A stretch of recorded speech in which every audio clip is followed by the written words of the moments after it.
ఓం నమో రామదూతాయ. శ్రీ గురుభ్యో నమః. హరి ఓం. ఈ రోజున మనకు అతి త్వరలో రాబోయేటువంటి చంద్రగ్రహణం గురించి కొన్ని విషయాలను తెలుసుకునేటువంటి ప్రయత్నం చేద్దాం. సెప్టెంబర్ 7వ తారీఖు ఆదివారం రోజున మనకు చంద్రగ్రహణం ఉన్నది. ఆ రోజున మనము ఎటువంటి నియమాలను పాటించాలి, ఎటువంటివి పాటించకూడదు, మనము ఎలా ఉండాలి, ఆ రోజు ఎలా ఉండకూడదు అనేటువంటి విషయాలని ఈ రోజు తెలుసుకుందాము. ఆదివారం రోజున రాత్రి 9:49 నుండి రాత్రి 1:30 వరకు కూడా మనకు గ్రహణ వేధ ఉన్నది. దీర్ఘకాలికమైనటువంటి గ్రహణము కావున ఆ రోజున ఎలా ఉండాలి అనేటువంటి విషయాలను తెలుసుకుందాము. ముఖ్యంగా గ్రహణ సమయంలో మనం ఎటువంటి ప్రయాణాలు కూడా చేయకూడదు. అత్యవసరమైతేనే ప్రయాణాలు చేసుకోవాలి. గ్రహణం రోజున మధ్యాహ్నము 1 గంట లోపే కూడా భోజనాదులు పూర్తి చేసుకుని ఉండాలి. ఆ రోజున ఆప్తికము పెట్టేటువంటి వారు, శ్రాద్ధ కర్మలు, పితృదేవతల గురించి చేసేటువంటి వారు కూడా మధ్యాహ్నం 1 గంట లోపే ముగించుకొని భోజనాది కృత్యములని పూర్తి చేసుకోవాలి. గర్భిణీ స్త్రీలు, వృద్ధులు, అనారోగ్యంతో ఉన్నటువంటి వారైతే గనక సాయంత్రం 5:30-6 గంటలలోపు ఈ కార్యక్రమాలన్నీ కూడా పూర్తి చేసుకోవాలి.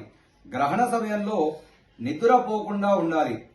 గ్రహణ సమయంలో పట్టు స్నానము, విడుపు స్నానము అని చెప్పి 2 స్నానాలు తప్పకుండా ప్రతి ఒక్కరూ కూడా ఆచరించాలి. గ్రహణ స్నానాన్ని స్పర్శకాలమునందే విశేషంగా చేసుకోవాలి.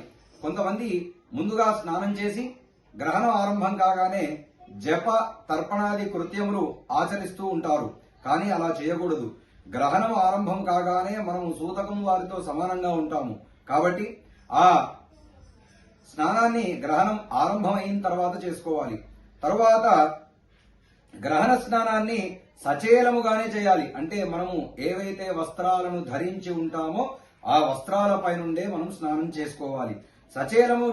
సచేలముగా స్నానం చేయడం వలన ముక్తి స్నానమునకు మాత్రమే అని మతాంతరము కూడా ఉన్నది. ఈ యొక్క ముక్తి స్నానాన్ని చేయకపోతే గ్రహణ సమయంలో వచ్చినటువంటి సూతకము నివృత్తి కాదు. కాబట్టి ఆ సమయంలోనే తప్పకుండా చేసుకోవాలి. గ్రహణ స్నానము అమంత్రకముగా చేసుకోవాలి. అంటే ప్రతిరోజు మనము చేసేటువంటి స్నానము స్నాన ప్రక్రియతోటి కొన్ని మంత్రాలతో చేసుకుంటూ ఉంటాం కదా, అట్లాగే ఈ సమయంలో చేసేటువంటి స్నానము ఎటువంటి మంత్రములు లేకుండానే స్నానం చేసుకోవాలి. సువాసిని స్త్రీలు గ్రహణ సమయంలో చేసేటువంటి స్నానాన్ని కంఠము వరకే చేసుకోవాలి. శిరస్నానము పనికిరాదు. జాతాశౌచ మృతాశౌచాలయందు కూడా ఉన్నటువంటి వారు కూడా గ్రహణ స్నానాన్ని తప్పకుండా చేసుకోవాలి.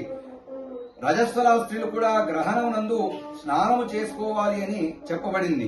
సాంప్రదాయం ప్రకారం రజస్వల స్త్రీలు అంటే బహిష్టుతో ఉన్నటువంటి వారు స్నానాన్ని చేయడం లేదు. ఉపవాసము ఉండి గ్రహణమునందు స్నానము, జపము, దానాదులు చేయుట విశేషమైనటువంటి పుణ్యఫలం కలుగుతుంది.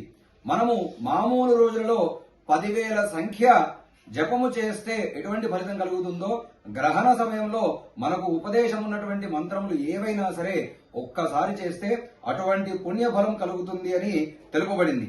గ్రహణ సమయంలో నదీ స్నానము గాని, తటాక స్నానము కాని అంటే చెరువులో చేసేటువంటి స్నానం కాని విశేషమైనటువంటి పుణ్యము కలుగుతుంది, విశేషమైనటువంటి ఫలితాన్ని ఇస్తుంది. లేదా ఆ అవకాశం లేనటువంటి వారికి కూప స్నానము అంటే బావిలో నుంచి నీరు తీసుకుని చేయడమే విశేషముగా తెలుపబడుతుంది. గ్రహణమునందు వేడి నీటి స్నానము చేయకూడదు. స్పర్శకాలంలో స్నానము విశేషమైనటువంటిది, చాలా ఉత్తమమైనటువంటిది. గ్రహణమునందు గంగా స్నానము అత్యంత పుణ్యప్రదమైనటువంటిది. ఒకవేళ గంగా స్నానము చేయడానికి అశక్తులైతే అక్కడి దాకా వెళ్ళలేనటువంటి వారు ఎవరైతే ఉంటారో మనము చేసేటువంటి నదిలో గాని, మనం చేసేటువంటి చెరువు దగ్గర గాని గంగామాతను తలుచుకుని స్నానం చేయడం ద్వారా అటువంటి పుణ్య ఫలాన్ని కూడా మనము పొందిన వారం అవుతాము. గ్రహణ ప్రారంభంలో శావాశౌచము, గ్రహణం పూర్తి అయిన తర్వాత జాతాశౌచము కలుగునని స్మృతుల యందు చెప్పబడింది. కావున ఆ ఆశౌచాలు పోవడానికై తప్పకుండా పట్టు స్నానము, విడుపు స్నానాన్ని ఆచరించుకోవాలి.